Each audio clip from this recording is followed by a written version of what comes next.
What a busy day in the shop. We're putting high-tech brakes on Chuck's Chevelle and putting my Firebird on the bottle.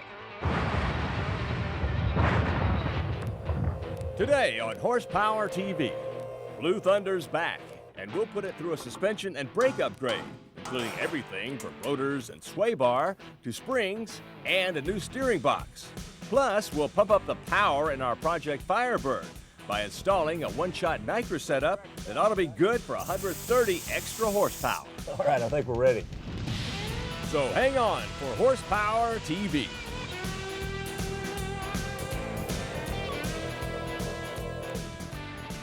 Hi, and welcome to the Horsepower Shop. You know, it's been a while since we did any work to old Blue Thunder here, and in case you missed it, well, we've already installed a fuel-injected GM Performance Parts 502 under the hood and backed it with a B&M Turbo 400 trans and a 9-inch Currie rear end.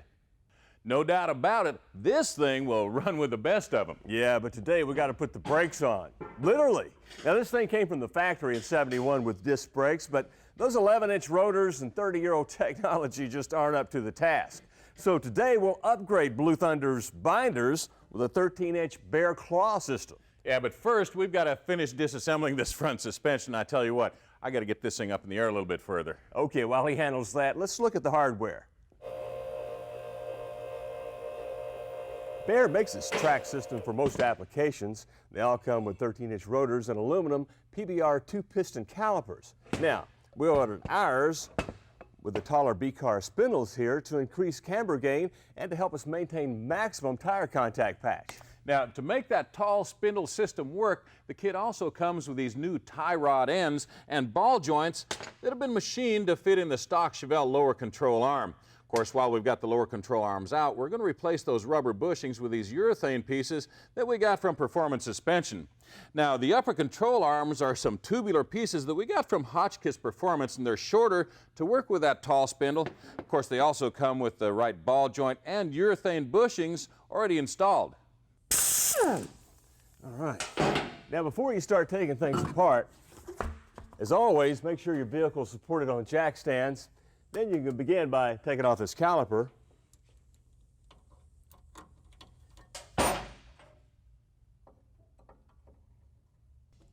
Then the tie rods, end links,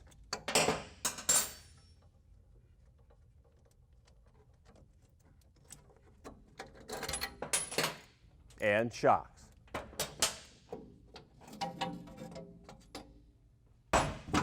Then, after knocking the ball joint loose and strapping a chain around the spring for safety, you can remove the spindle and rotor as an assembly. Finally, remove the spring and the lower control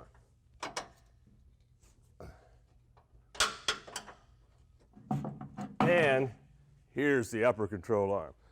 Man, you and your old Chevelles, what a dirty job. Well, I haven't been exactly loafing on my side over there. Besides, it's about time you got your hands dirty on this job, too. Now, I'm going to grab these lower control arms, take them down to the machine shop, get the bushings and ball joints pressed in. It'll take me that long to get cleaned up. Now I'll get to work on some nice new parts.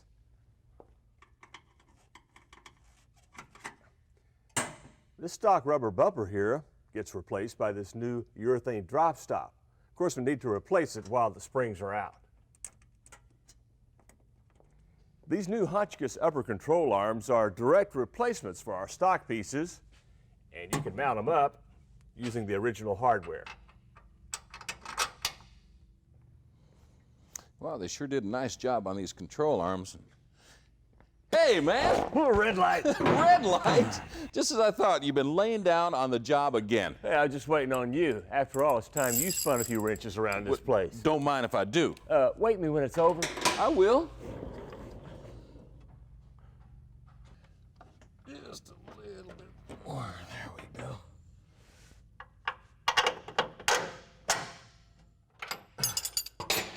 Okay, with the lower control arm installed, we're ready for our Hotchkiss springs. Now, these have a higher spring rate, and they're going to drop the car about an inch for a lower center of gravity and improved handling. Hey, no packing wheel bearings for this job. Our track system comes with the rotor and spindle all pre-assembled and ready to hang. In fact, we just drop it on the ball joint.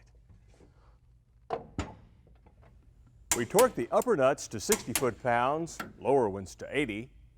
Then we're ready to install the steel braided brake lines. 27, 28, 29, 30, 31. Now the taper on that tall spindle steering arm is different than the one on the Chevelle, so Bear includes a new tie rod end. Here, let me let you get a look at the difference there.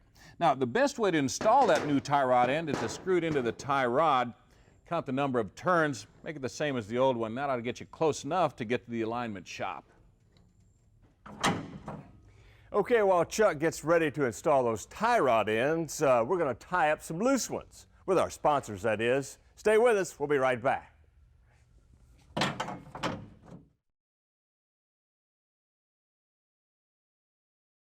For the latest news on Horsepower TV, check us out online at horsepowertv.com. Hi, welcome back to the shop and our brake and suspension upgrade on Blue Thunder. These Bilstein gas shocks will be a replacement for the hydraulic ones on our Chevelle. Now they've got a high pressure design, which means they react quickly to a wide range of road conditions. Plus, we think they're the perfect high-tech complement for our suspension upgrades.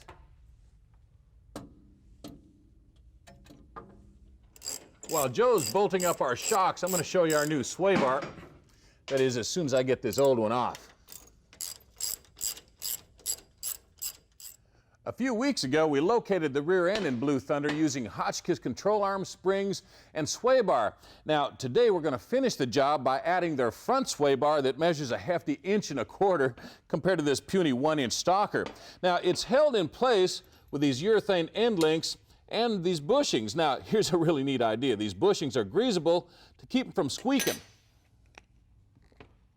You can't get the most out of a high-tech suspension if you're still using a low-tech steering box. So we'll upgrade ours with this quick response box from Lee Manufacturing. It's got a 12.7 ratio and only 2 3/4 turns lock to lock. Now, to keep your turning radius tight, the internal stops are set for each application. All right, there it goes. Now, a lot of guys neglect this rag joint here, but you know, a lot of time, oil, and constant steering take their toll. So we're going to upgrade ours with this steel reinforced piece from Lee. Maybe you can see those layers of steel mesh there. This will give us quicker steering response and more road feedback. Now it just slips over the end of the steering box here. There we go. Now we put this thing up. Hey, partner, if you're about done with that box under there, how about give me a hand with this bar? Oh, what timing. Great. Why don't you start your side first? Okay. I'll hold it up here. All right. You might remember last week we showed you how to bend and flare brake line tubing. Well, today that information is going to come in handy because we're going to replumb the system, and we'll get started by forming this tubing over the rear end. Then we're going to finish the job with this pre-formed tubing from Classic Tube. Now, it's made to replace the originals perfectly, and since it's stainless steel, well, it's a job we won't have to worry about redoing anytime soon. The track system comes with a new master cylinder with the correct capacity to match our new setup. Now, we're hanging ours on a dual diaphragm brake booster we got from Master Power. It's going to give us more power assist than the stock one and still maintain a low pedal pressure. Oh, and you guys with roller rockers will be glad to know this. Because of this smaller diameter, it'll even clear your tall valve covers.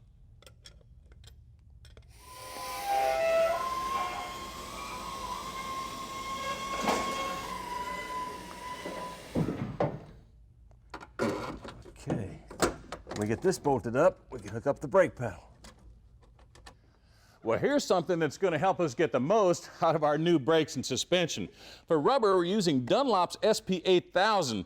Now, we've got two 85s out back, two 55s up front. The 40 series sidewall on his 18-inch rim is going to help reduce sidewall flex. And see this massive tread? Well, that's going to give us one heck of a contact patch. We mounted them on these centerline billet wheels, so our old Chevelle will turn heads while we're turning the tires. Now, we used 8 inchers up front, 9s in the back. Okay, I guess we ought to talk cash for a second.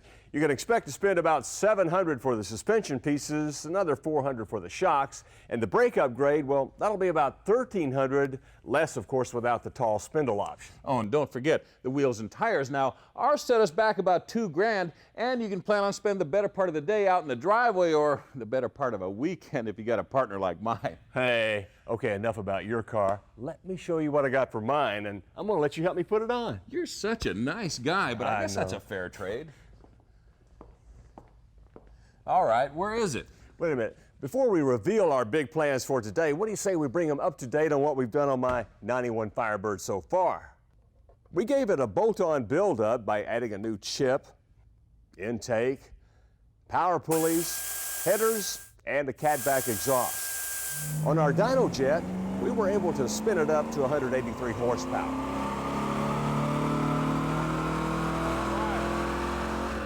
And of course, that was at the rear wheel. Well, today we're going to get a lot more throttle thanks to this bottle. Now, I think I've got this deal figured out. You want me to install this NOS nitrous kit in your Firebird, right? I just want you to help me. Yeah, right. Well, at any rate, it shouldn't take us more than a couple of hours to do the job. After all, this nitrous plate just bolts beneath the throttle body. Then we have to do a little bit of electrical work, including wiring up this activation switch. Then we'll throw the bottle in the trunk and then connect it all with these stainless lines and solenoids. Now, it's so simple, even you could do it in a couple hours, I bet. I know, but I'd have to get my hands dirty twice in one day. Anyway, before we put the squeeze on our Firebird, let's squeeze in a few words from our sponsors. We'll be right back.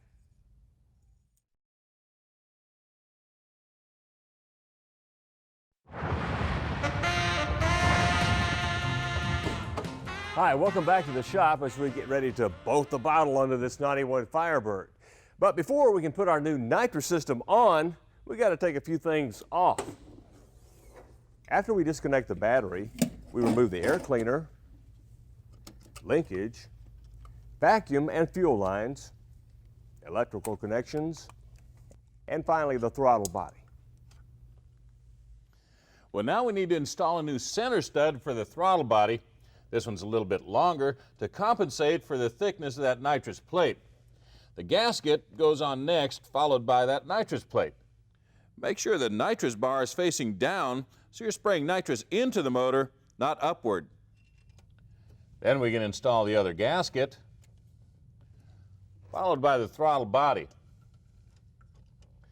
Now the kit also includes these two longer bolts that install right back here. Of course, once they're tight, we can go ahead and reconnect the linkage and vacuum lines. Well, I just attached our mounting brackets to the fuel and nitrous solenoids. We decided to mount them here on the manifold. Now, once we get them mounted, we'll bend some of this feed line so that we can connect them to the plate. By the way, they're color-coded, reds for fuel, blues for nitrous. We're going to get some extra fuel by tapping into this main line that goes to the throttle body using this T connection that comes with our kit. Then, we'll connect it to this braided steel line that goes right to the fuel solenoid. The activation switch is used to turn the system on only under full throttle.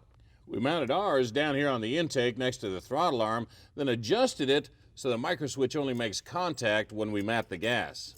The system relay installs here by the battery. We'll connect this orange wire to our positive terminal. Now, we've already spliced together two wires from our solenoids. We'll connect both of those to this blue wire. This green wire is for the activation switch, and finally, this red one goes to our arming switch inside. Now, since we kind of like the element of surprise, we're going to hide this arming switch under the dash here.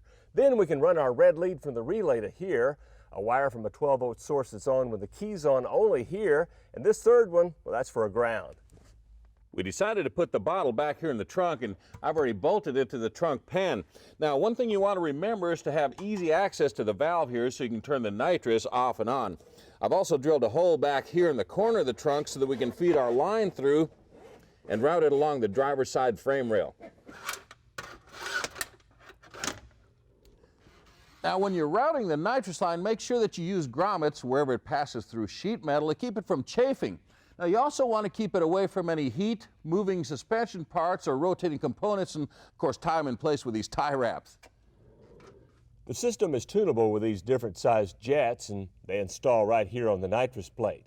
They've got them from 50 to 135 horsepower. We decided to go with 100 on our Firebird. Now, before you hook up this nitrous line, make sure you purge the system first. Go ahead and crack the valve, Chuck. All right, I think we're ready. When you connect the lines, remember not to over-tighten these AN fittings, or you can damage them. Well, all right, that's it.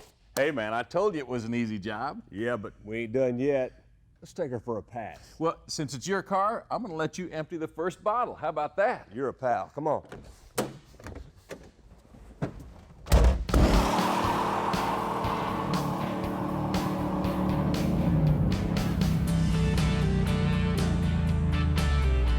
And that ought to be enough squeeze to please about anybody. Stay with us.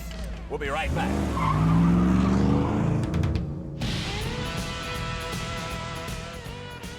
Next, some old hot rod technology as we learn how to use an English wheel to make a perfect compound curve.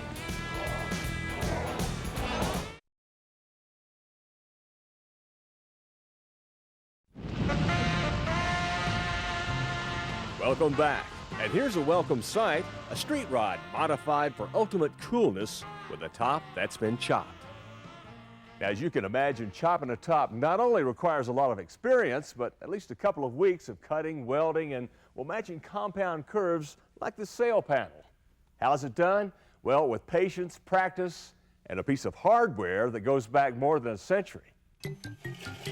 Doug LaRue has been building rods and chopping tops for many years and now passes on his expertise to students at Wyoming Technical Institute. As he shows us, the first step in creating a compound curve is making a paper pattern, complete with pleats, of the shape you want to recreate. Then, after tracing the pattern onto 20-gauge cold-rolled steel, you cut the pattern out with a plasma cutter or set of Beverly shears. You hand shape the piece to get it started, then turn to the traditional English wheel to perform your real metal magic. After the right shaped wheel is selected, well, you're ready to apply your talents. I'm going to start with the number 2 wheel.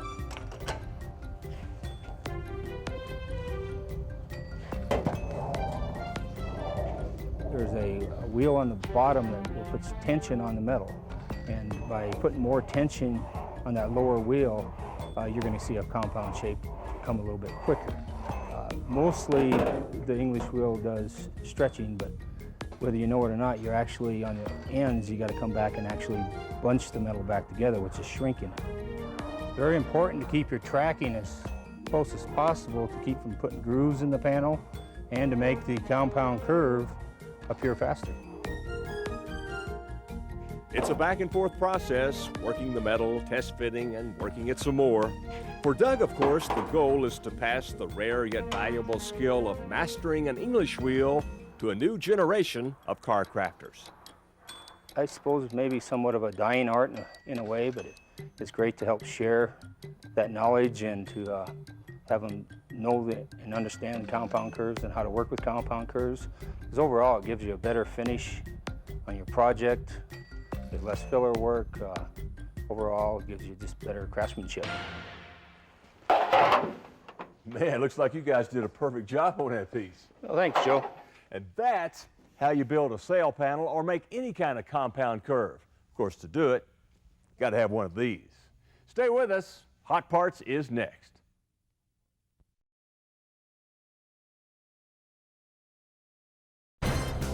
And now Hot Parts, brought to you by CarParts.com. Everything for your car, truck, van, or SUV. These white-faced instruments from AutoGauge will help you save face next time something goes wrong under the hood. The 2 5/8-inch diameter gauges are available in either a 2 or 3 gauge pod to monitor anything from water temperature to oil pressure. Plus, they have a matching 3 3/4-inch tack. Now, the pricing is also pretty engaging at $50 for the tack or the triple setup. Well, here's a hot new setup for you drag racers running power glides. It's a new case from Bear that's 2 pounds lighter and a whole lot stronger than the Stalker. Now it accepts all high-performance power glide parts, has improved oiling passages, and an extra thick pan flange for added strength. Now it's SFI certified, so you won't need a flex plate or a case shield, but you will need $865 to put a whole shot on your competition. Well, speaking of that, Competition Engineering has just released their new Slide Link traction device to help you get that whole shot. Now, it bolts on with no suspension modifications at all, and the adjustable bar allows you to change both preload and pinion angle.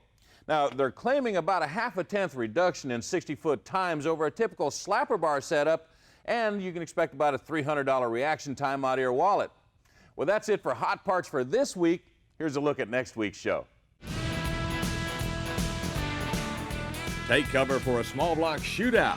We'll explore the new Chevy and Ford crate engines before we bolt them to our new engine dyno to see who's got the hottest horsepower numbers. And a shoebox bonanza as we go back to the days of the 49 through 51 Fords and Mercurys. Plus a tip on how to use carb spacers to get more power out of your carb. And remember, high performance fun is what this show is all about. For information about the products used in today's show and more, check us out online at horsepowertv.com.